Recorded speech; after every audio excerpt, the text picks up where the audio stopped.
नमस्कार किसान भाइयों, हमने इस वीडियो में हमारा जो टॉपिक रखा है वो रखा है कि जो गेहूँ होता है इस समय, यानी कि गेहूँ एक ऐसी फसल है किसान भाइयों जो कि हिंदुस्तान में खाद्यान्न फसलों में रबी के सीज़न में सबसे ज़्यादा लगाई जाने वाली फसल है।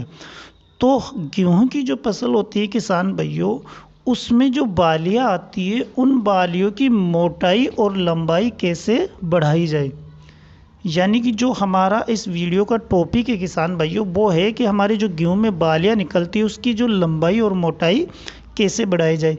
क्योंकि किसान भाइयों गेहूं में जो बालियां आएगी उसी पे प्रोडक्शन निर्भर करता है। जितनी लंबी बालियां होगी, मोटाई बालियों की होगी, तो उतना ही हमें प्रोडक्शन मिलेगा। तो किसान भाइयों गेहूं में बालियां लंबी करने के लिए कौन सा हमें नुस्खा अपनाना चाहिए, कौन से टाइम में अपनाना चाहिए, किस तरह अपनाना चाहिए जिससे कि हमारे जो गेहूं की फसल है किसान भाइयों उसमें अधिक से अधिक हमें प्रोडक्शन मिले, अधिक से अधिक हमें उपज मिले, जिससे कि हमें अच्छा प्रॉफिट हो। इससे पहले किसान भाइयों कि जो हम पहले पानी दूसरे पानी के साथ में जो फर्टिलाइज़र्स डालते हैं, तो उन फर्टिलाइज़र्स का काम होता है किसान भाइयों हमारे गेहूं की जो फसल होती है उसमें ग्रोथ और कल्ले बढ़ाने का काम उनका होता है। जड़ों का विकास के लिए हम पहले और दूसरे पानी में जैसे जिंक डालते हैं या सल्फर डालते हैं, यूरिया डालते हैं, तो इनका काम होता है किसान भाइयों हमारे गेहूं की फसल होती है ना उसमें ग्रोथ बढ़ाना, फुटान करने का इनका काम होता है। लेकिन किसान भाइयों जब हम पहले और दूसरे पानी में ये न्यूट्रिएंट्स डालते हैं तो इनका असर किसान भाइयों जब तक हमारी बालियां निकलती है तब तक नहीं रहता या फिर कम हो जाता है। तो जब बालियां निकलती है या निकलने की अवस्था हमारे गेहूं की होती है किसान भाइयों, तो उस समय हमारे गेहूं के पौधे को बहुत ही अधिक आवश्यकता न्यूट्रिएंट्स की होती है। तो हमें उस समय न्यूट्रिएंट्स डालने की बहुत ही ज़्यादा आवश्यकता होती है। अब कौन से न्यूट्रिएंट्स हम उस समय डालें जिससे कि हमारे गेहूं की बाली लंबी हो, मोटी हो और हमें अधिक से अधिक उत्पादन मिले। तो किसान भाइयों उस समय हमें जो डालना है किसान भाइयों उन्हीं खातों के बारे में हम इस वीडियो में डिस्कस करेंगे, और कब डालना है किसान भाइयों वो भी हम इस वीडियो में बताएंगे। इससे पहले किसान भाइयों कि अगर हमारे गेहूं की जो फसल है उसमें कल्ले और फुटान अच्छी तरह नहीं है किसान भाइयों, कलर उसका पीला है, तो हमें उसका भी समाधान करना चाहिए जिससे कि हमारा जो लास्ट में बाली आए किसान भाइयों वो लंबी और मोटी आए। क्योंकि किसान भाइयों अगर हमारे जो गेहूं का पौधा है उसके पत्ते पीले रहेंगे तो हम कौन सा भी न्यूट्रिएंट्स डालें या कोई सा भी फर्टिलाइज़र्स डालें उस फर्टिलाइज़र्स का रिजल्ट हमें नहीं मिलेगा, उनसे बालियां लंबी या मोटी नहीं होगी। क्योंकि जब तक प्रकाश संश्लेषण की क्रिया पौधा अच्छी तरीके से नहीं करेगा किसान भाइयों तब तक हमें ना ही तो किसी फर्टिलाइज़र्स का उसका फ़ायदा मिलेगा और ना ही हमारे गेहूं की जो बालियां है वो लंबी और मोटी होगी। तो किसान भाइयों अगर हमारे जो गेहूं का प्लांट है उसमें अगर हमने जिंक और सल्फर का प्रयोग नहीं किया है और यूरिया का प्रयोग नहीं किया है किसान भाइयों, तो वो आपको करना है।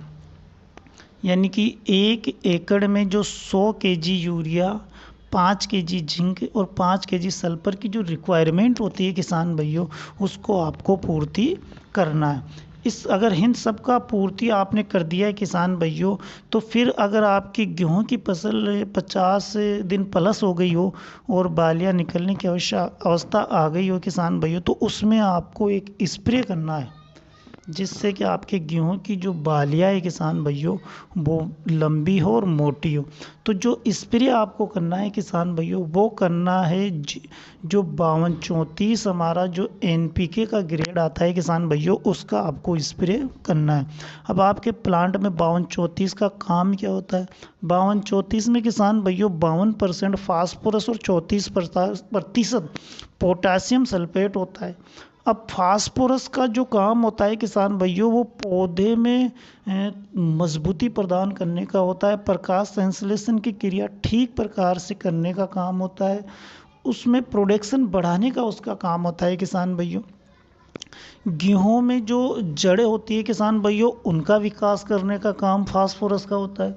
क्योंकि अगर जैसे कि आप मान के चलो कि अगर हमारे गेहूँ में बालियाँ निकल रही है और उस समय हमारे पौधे की जड़ें में कोई दिक्कत है या जड़ों का विकास नहीं है किसान भाइयों, तो बालियाँ लंबी और मोटी नहीं हो सकती। तो हमें जड़ों का भी अच्छी तरह से ख्याल रखना है।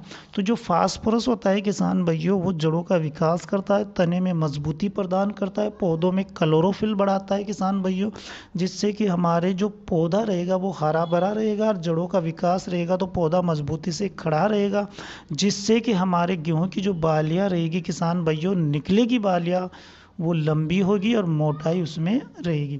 फास्फोरस का जो एक काम होता है किसान भाइयों, वो दाने में चमक और प्रोटीन की मात्रा बढ़ाने का काम भी होता है। दूसरा जो किसान भाइयों 52-34 जो एनपीके में आता है, वो 34% जो पोटासियम आता है, वो पोटासियम के क्या काम होते हैं। तो पोटासियम जनरली किसान भाइयों, अगर हम पोटासियम को देखते हैं तो साइज़ बढ़ाने के लिए पोटासियम जाना जाता है, यानी कि जो दाने की साइज़ और चमक बढ़ाने के लिए हम पोटासियम को यूज़ करते हैं। चमक लाने में पोटासियम का बहुत ही बड़ा योगदान होता है किसान भाइयों। और दूसरा किसान भाइयों की ये हमारा जो गेहूँ होता है उसमें जो प्रोटीन की मात्रा बढ़ाने का काम भी पोटासियम करता है। तने में मजबूती लाने का काम भी किसान भाइयों पोटासियम करता है।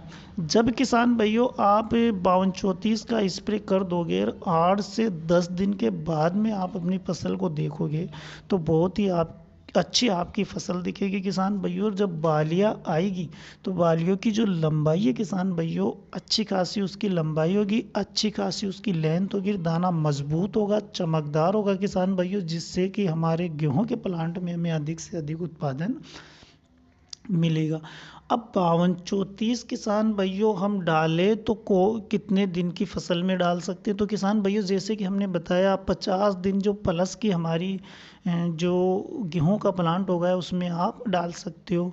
70 दिन का हो तो भी डाल सकते हो, 80 दिन का हो तो भी डाल सकते हो किसान भाइयों। स्प्रे किसान भाइयों जब आप इसका करोगे तो स्प्रे करने से पहले आप अपने प्लांट में पानी लगा दीजिए। जब आप अपने प्लांट में किसान भाइयों पानी लगा दे तो उसके 4 से 5 दिन के बाद में आप इसका 52-34 का स्प्रे कर सकते हो। जब 52-34 का स्प्रे आप कर दोगे किसान भाइयों तो बहुत ही अच्छा आपको उत्पादन मिलेगा, बहुत ही अच्छा आपको अपने जो गेहूं की बालियाँ है उनकी लेंथ मिलेगी, बहुत ही अच्छा जो गेहूं में आपके दाना आएगा किसान भाइयों वो चमकदार होगा। और जब फ्यूचर में आप गेहूं निकाल के अपने घर पे लेके आओगे किसान भाइयों, तो उनमें अगर आप वज़न की बात करो तो जो 1000 दानों में वज़न रहेगा किसान भाइयों, बहुत ही अच्छा वज़न रहेगा और बहुत ही अच्छा आपको प्रॉफिट मिलेगा। उम्मीद करते हैं किसान भाइयों